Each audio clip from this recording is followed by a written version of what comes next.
Game স্টোনের কার্যকারিতা নিয়ে আমরা একটু আলোচনা করব। সাধারণ অবস্থায় গেম স্টোনের কিছু কার্যকারিতা থাকে, তো সেগুলি আমরা আজকের আলোচনাতে জানব। 1 নম্বর হচ্ছে পান্না। পান্না হচ্ছে শিক্ষা, সিদ্ধান্ত এবং যোগাযোগের সাথে যুক্ত।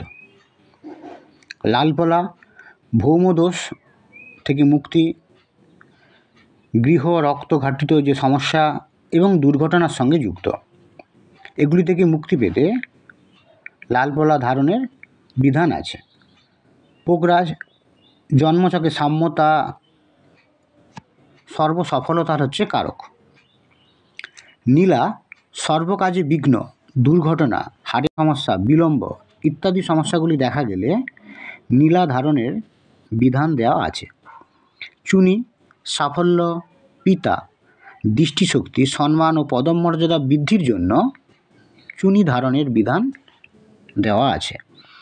গোমেদের ক্ষেত্রে অবাঞ্ছিত ঝামেলায় কেউ যদি জড়িয়ে যায়, চারিত্রিক কোনো দুর্বলতা থাকলে, ফাটকা রোজগার ইত্যাদির সঙ্গে যুক্ত হতে গোমেদ রত্ন ধারণের বিধান দেয়া আছে। হীরার ক্ষেত্রে যৌন ক্ষমতা যদি হ্রাস পায়, পার্থিব সুখ থেকে যদি জাতক বঞ্চিত হয়, বিবাহিত জীবনের স্বাচ্ছন্দ্য যদি নষ্ট হয়ে যায়, যৌন রোগ থেকে মুক্তি পেতে হীরা ধারণের বিধান দেওয়া আছে। মুক্তার ক্ষেত্রে মাতা শরীর স্বাস্থ্য নিয়ে যদি চিন্তা থাকে, মানসিক স্থিরতার যদি অভাব লক্ষ্য করা যায়, ইচ্ছেশক্তি যদি হ্রাস পায়, স্মৃতিশক্তি যদি কমে যায়, সেক্ষেত্রে মুক্তা রত্ন ধারণের বিধান দেওয়া আছে।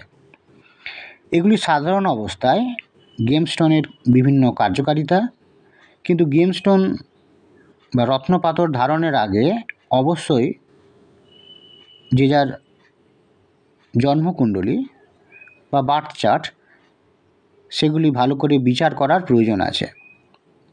সাধারণ কারকতা অনুযায়ী আমাদের রত্ন ধারণ করার প্রয়োজন নেই, কারণ এই ধরনের যদি আমরা সিদ্ধান্ত নিই, সেক্ষেত্রে আমাদের পরবর্তীকালে অন্য একাধিক সমস্যার মুখোমুখি হতে হবে। তাই গেম স্টোন ধারণের আগে যে যার ইন্ডিভিজুয়াল চার্ট ভালো করে বিচার বিশ্লেষণের প্রয়োজন আছে, তারপরেই রত্নপাথর ধারণের